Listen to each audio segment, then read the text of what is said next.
I'd like to hit 5,000 subscribers by the end of the year, and 84% of everybody who watches these videos is not subscribed. So if you do enjoy today's video or any of the ones you might have seen here in the past, please consider subscribing, and thank you so much for watching.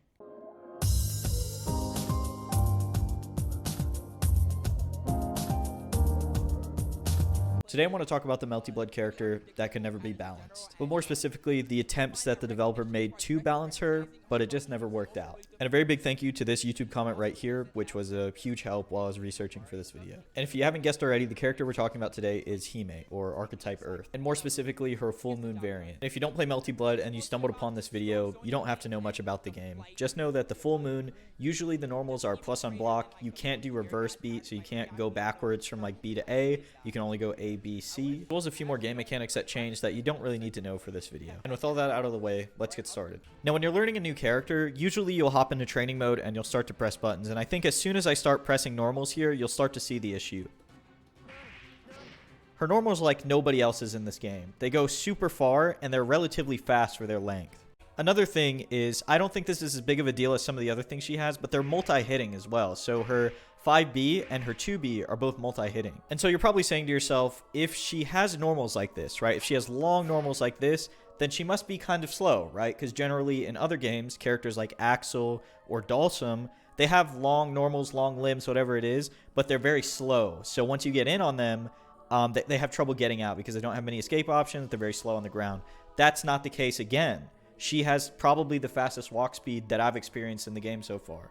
Also, before I forget, her normals are gigantic and they're hit confirmable. So I can confirm this into that. Like, you can confirm from across the screen and then that fireball bounces them towards you. So then you can combo off of it.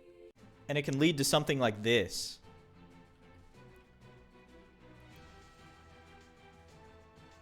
The next point of balance that I think they attempted was, since she's so good on the ground, right? She's so good on the ground. She has long normals. She's very fast. If not the fastest character in the game on the ground, let's give her a floaty jump. So maybe like think of Dalsum's jump. If he's in the air and he whiffs, he has to float down to you and you get a huge punish. But she still retains the double jump and she still has the air dash. But most of all, she has this, which is flight. It's 2-2-D. And by using a little bit of meter, you can see there, I can fly, and I'm very fast. So let's say I jump in the air and I whiff something. I just cancel it into fly, and then I'm flying around. I'm super fast. I can evade you. I think you can, like, attack in there, too. Let's take a look. Yeah, you can still do, like, normals in it. Apparently, you used to be able to timer scam, so you could fly around at the top of the screen, but that's way before my time. But most of all, what you can use flight for is for like crazy Oki setups, like crazy 4-way Oki setup. But before I show you those Oki setups, you need to know about this move too, which is like an aerial special that has a beam that comes down, and it can be done at different ranges, it looks like. So if I'm further away, I use the B one, and then if I'm really far away, I can use the C one. And I think the C one also homes. It's like tracking on top of them from wherever you use it. And since I'm not really good enough to do a lot of these Oki setups, I found a video here, and we're going to take a look at them. You can see in the corner that flight doesn't really play as big of a deal, I think, as in the middle of the screen, because you can fly left and right. Here, he's using flight to get the beam off, and then after the beam, he's going like overhead or low, or making them guess where he's going to hit them. Because you can see the beam sort of like blocks their entire character there. It's pretty interesting. And he's using the flight to like hover right above them to the point where he can use the beam and then still land and hit them with a normal, it looks like. So overhead, low, double overhead, and then whatever the other two were. Mid-screen Oki. So this is where like the flight stuff starts to come into play. See how he's flying left and right there, and then he ends up on the other side? He can also stay on the same side. And I think he'll show here in a second that you can float above them for a decent amount of time before you even choose if you want to stay on the same side or go on the other side. And the great thing about this game is if you don't want to learn like some of the advanced stuff like this, where he's like catching her out of the air and stuff, same sides and other sides, very simple Oki of just flying left and right above them can take you pretty far, I feel like. This game is a little different from the fact that if you don't want to play optimally, you can still get a decent amount of damage, or you can still play effectively without playing optimally if you feel like you can't do certain things yet. So to finish up with her flight, I think that it does more harm than good, right? So yes, it uses meter, but nowhere near enough meter to justify the amount of utility that it gives you, right? So not only does it let you like fly around and then do the beam or whatever you need to do, you can do those Oki setups that we looked at, and look how little meter it actually uses.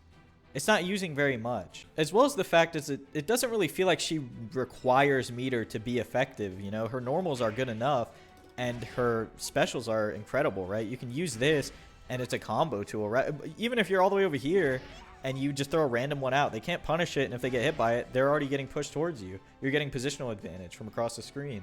I think I've hit all the reasons why I think this character is amazing and very good, but I am new to the game, so if there are things that I miss, please leave them in the comments below and I'll take a look at it. The only other thing that I can think of is that her DP, I'm reading this off the wiki too, her DP is pretty large, right? And the B version hits twice. I think the C version probably hits 3 times maybe. No, it doesn't look like it. It hits 4 times. This one hits 4 times as well. Same damage, and the light version might just be a little bit faster.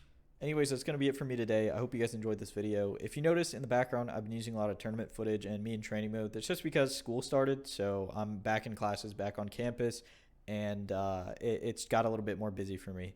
So I haven't been playing online very much. That's mostly because of school, but also because I'm not a huge fan of Discord matchmaking and the system they have to use where you like either post your IP and dox yourself or connect to a stranger peer-to-peer to where they can like just see your IP, I think. I'm not really 100% sure on that, right? So leave that in the comments below. I don't know if you connect to somebody that's hosting, if they can see your IP or not. That might be the safer route to doing things. But I usually use the Concerto launcher where you can make like a lobby and then people can just join your lobby. It's like a battle lounge in other games, or the system where they have little cabinets everywhere. It's just a normal lobby.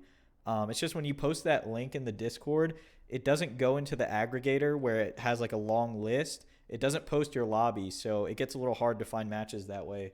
But I just feel like that's a safer way, and I'm willing to, I guess, wait. I don't want to say waste the time, but I'm willing to sit there and wait for people to join my lobby. So that's just why there's a lack of gameplay footage in the background. I've been busy, plus I don't use the traditional system very often. I just felt like I needed to explain that because I know we talk about the game a lot, but you don't see me play it very often. And that's because I don't lately. I just been learning about it. I've been using this time to learn more about the history of the game, learn about the characters, and just pick up on certain things outside of the game that I can when I have time. But yeah, anyways, thank you guys so much for watching. And if you did enjoy this video or any of the ones you might have seen here in the past, please consider subscribing and leave me a comment down below if you made it this far.